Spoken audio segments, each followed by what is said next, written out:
সে যতই স্বপ্ন দেখুক না কেন, লর্ড ডেমন কল্পনাও করতে পারেনি যে তার চোখের সামনে যে সুন্দরী মেয়েটি নাচছিল সে একজন সাহসী পুরুষ।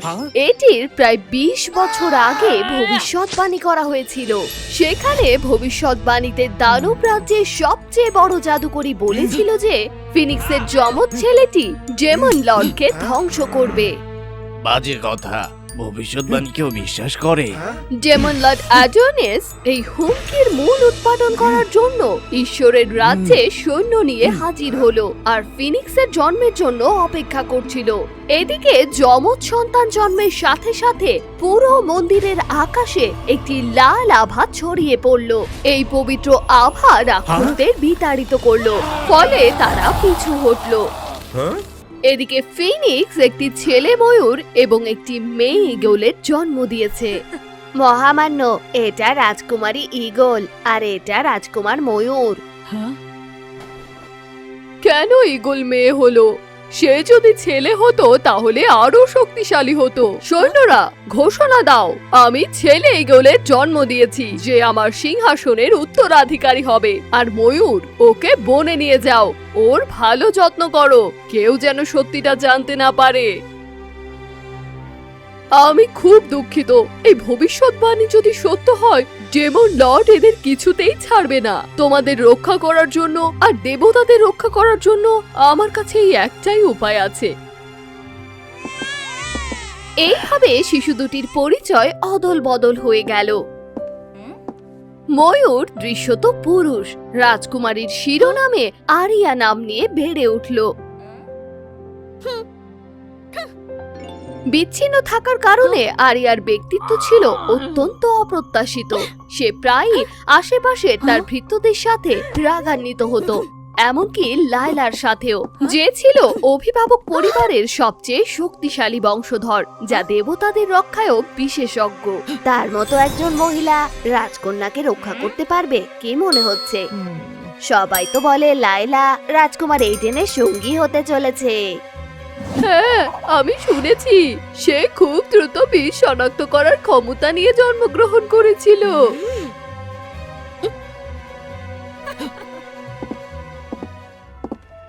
একদিন শেয়াল গোত্রের 9 লেজ বিশিষ্ট রাজকুমারী জ্যানিয়া শুনেছিল যে ময়ূর হচ্ছে পৃথিবীর সবচেয়ে সুন্দর প্রজাতি। এতে সে অত্যন্ত ঈর্ষান্বিত হলো আর গভীর বনে দেখতে গেল। পৃথিবীর সবচেয়ে সুন্দর জিনিস, মনে হচ্ছে এটা পুরনো দিনের কচ্ছপ। দেখা যাক কে আমাকে দেখতে বেরিয়ে আসে। দেখি এই আগুনের ধোয়ার পরেও এই অভিশপ্ত ময়ূর কি করে লুকিয়ে থাকতে পারে। অপ্রত্যাশিতভাবে বাতাসে আগুনের শিখা নিয়ন্ত্রণের বাইরে চলে গেল, সর্বত্র ছড়িয়ে পড়ল। আগুন শক্তিশালী হওয়ায় লায়লার শক্তি দুর্বল হয়ে পড়ল, আর যেহেতু সে অভিভাবক বংশের বংশধর তাই তার কোনো জাদুও ছিল না। তাই সে একজন সাধারণ মানুষের মতোই ছিল।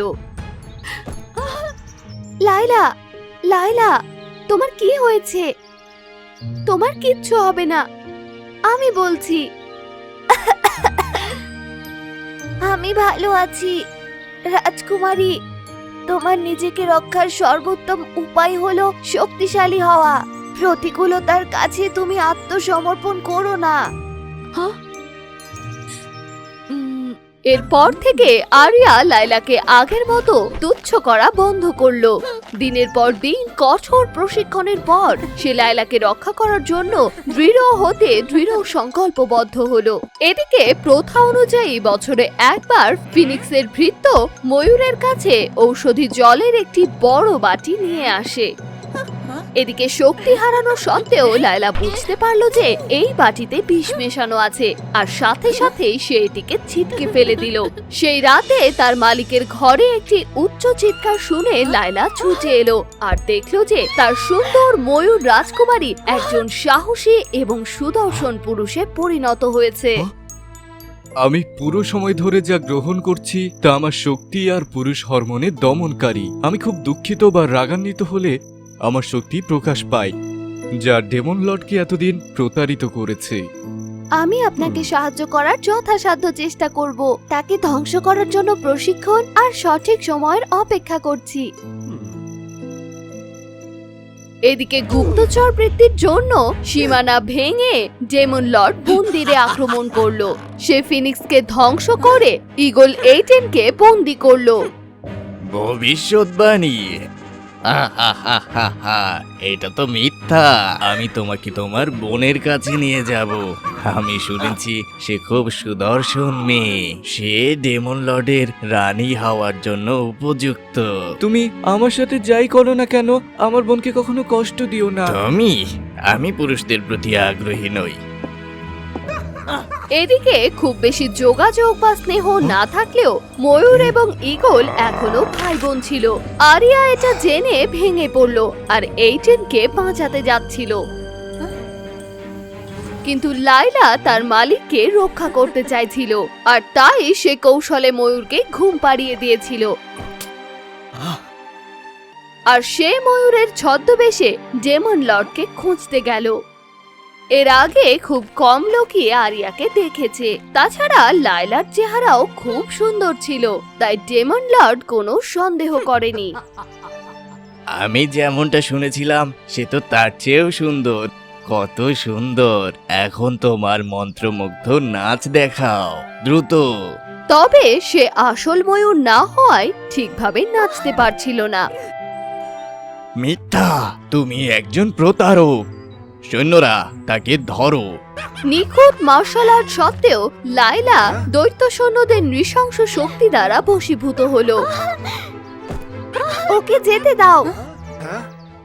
ছোটবেলা থেকে ওর শরীরে খুব বেশি বিষ মেশানো থাকার কারণে সে আমার মতো নাচতে পারে না। কিছুক্ষণ যাওয়ার পর লায়লা তার জ্ঞান ফিরে পেল।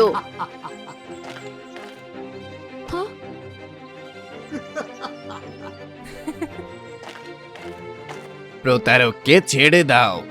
ঠিক আছে, এখন থেকে তুমি আমার সাথে থাকবে আর আমার রানী হতে দানব জগতে ফিরে যাবে।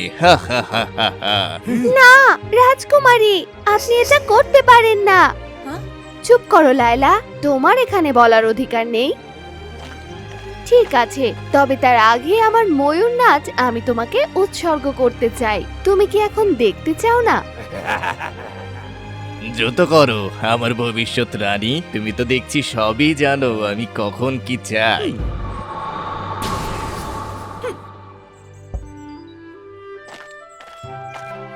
সঙ্গীত বেজে উঠল আর ডেমন লর্ড ধীরে ধীরে ময়ূরের নাচে ডুবে গেল।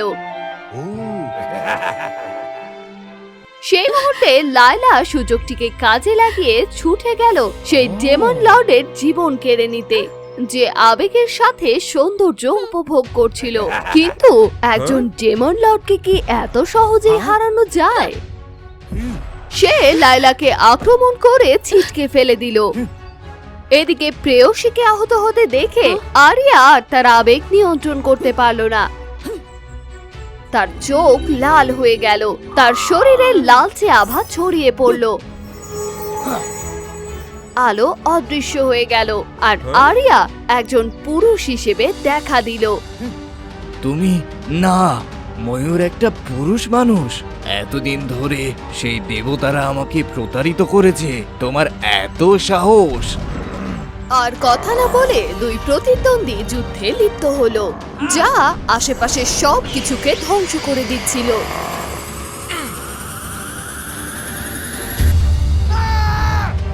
ডেমন লর্ড ধীরে ধীরে দুর্বল হয়ে পড়ল এবং সেই ময়ূর তাকে ক্রমাগত আঘাত করেই চলেছিল।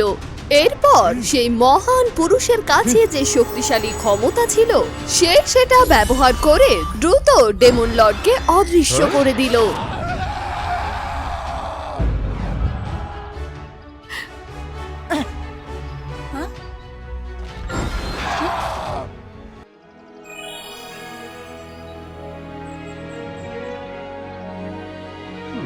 এরপর আরিয়া লায়লাকে সাহায্য করতে ছুটে গেল, যে মেয়েটি তার খারাপ সময়গুলোতে তার পাশে ছিল। আরিয়া, তুমি পেরেছো, নাকি আমি তোমাকে 18 বলবো? চুপ করো, আর এরকম বাড়াবাড়ি করবে না। আমি এতদিন ক্লান্ত হয়ে পড়েছি। সেই ঈগল তার দায়িত্ব ছেড়ে তার ভাইকে সিংহাসন দিতে চাইলো। এইডেন, এই অবস্থানে তোমার চেয়ে ভালো কেউ হতে পারে না। আমি তখনই ভালো থাকবো যখন আমি আমার আসল পরিচয়ে ফিরে যাব, আর সেই দিন চলে এসেছে। এদিকে সম্মান বা খ্যাতির লোভ না থাকায় ময়ূর এবং লায়লা গভীর বনে ফিরে গেল, আর আগের মতোই তাদের শান্তিপূর্ণ সুখী জীবনযাপন করতে লাগলো।